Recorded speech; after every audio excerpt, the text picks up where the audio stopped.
அன்பர்களே, இன்று கார்த்திகை. திருநெல்வேலி சாலைக்குமரன் திருக்கோவிலுக்கு செல்வோம். இத்திருக்கோவில் திருநெல்வேலி சந்திப்பு பழைய பேருந்து நிலையத்திலிருந்து 1/2 கிலோமீட்டர் தூரத்தில் மேம்பாலத்தின் கீழ்ப்பகுதியிலே அமைந்துள்ளது. 400 ஆண்டுகள் பழமை வாய்ந்த திருக்கோவில். திருச்செந்தூரில் உள்ள ஆறுமுகப் பெருமான் கற்சிலையை டச்சுக்காரர்கள் சின்ன பின்னமாக்கி சென்று விட்டனர். அதை அறிந்து பெரிதும் வருந்திய வடமலையப்ப பிள்ளை என்பவர் கருவேலங்குளம் ஊரை சார்ந்த ஸ்தபதிகளை அழைத்து திருநெல்வேலிக்கு குறுக்குத்துறை பகுதியில் ஆறுமுகப் பெருமானுக்கு புதிய சிலை செய்யுமாறு கேட்டுக்கொண்டார். அவ்வண்ணமே ஸ்தபதிகளும் முருகனின் சிலையை வடித்தனர். அதனை வண்டியில் ஏற்றி திருச்செந்தூர் கொண்டு சென்றனர்.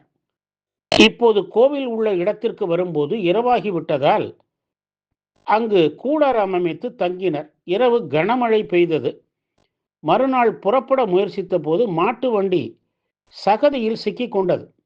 அன்று முழுவதும் வண்டி நகரவில்லை. அன்றிரவு தலைமைச் சிற்பியின் கனவில் முருகப்பெருமான் தோன்றி, தாமிரபரணி கரையில் இந்த பகுதியில் யாம் எழுந்தருளி உள்ளோம், இங்கேயே எமக்கு கோவில் எழுப்பிடுக என்றார்.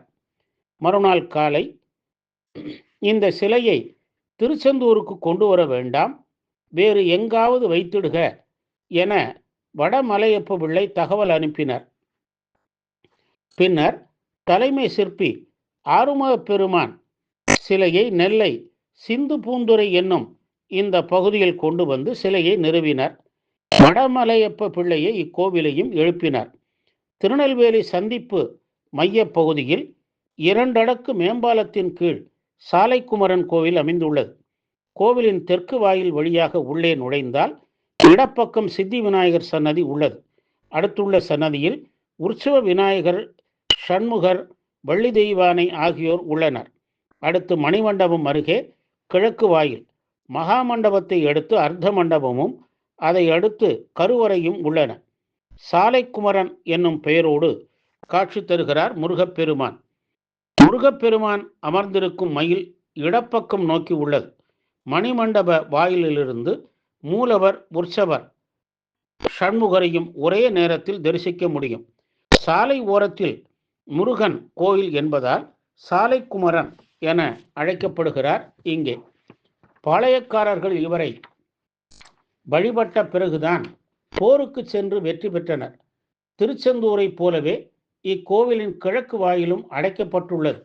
மூலவராகிய சாலைக்குமரனுக்கும் உற்சவர் சண்முகனுக்கும் அர்ச்சகர் பஞ்சதீபாராதனை காட்டி ஆராதிப்பர்.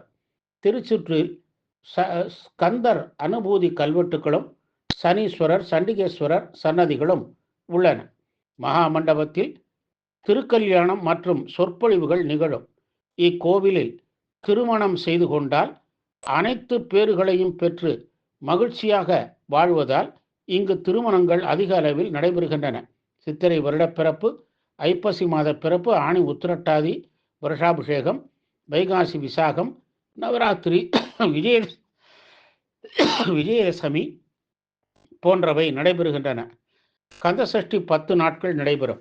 5 நாட்கள் பிரகார உலம் வருவர். 6ஆம் நாள் சூரசம்ஹாரம், அடுத்த நாள் தபசு திருக்கல்யாணம், 3 நாள் ஊஞ்சல் விழா, தீர்த்தவாரி என நடைபெறும். திருக்கார்த்திகை, பங்குனி உத்திரம் போன்றவையும் விழா நாட்கள். கஷ்டங்கள் விலகி இஷ்டங்கள் ஈடேற நாமும் திருநெல்வேலி சாலைக்குமரனை வழிபட்டு பேரருள் பெறுவோமாக. வெற்றிவேல், வீரவேல்.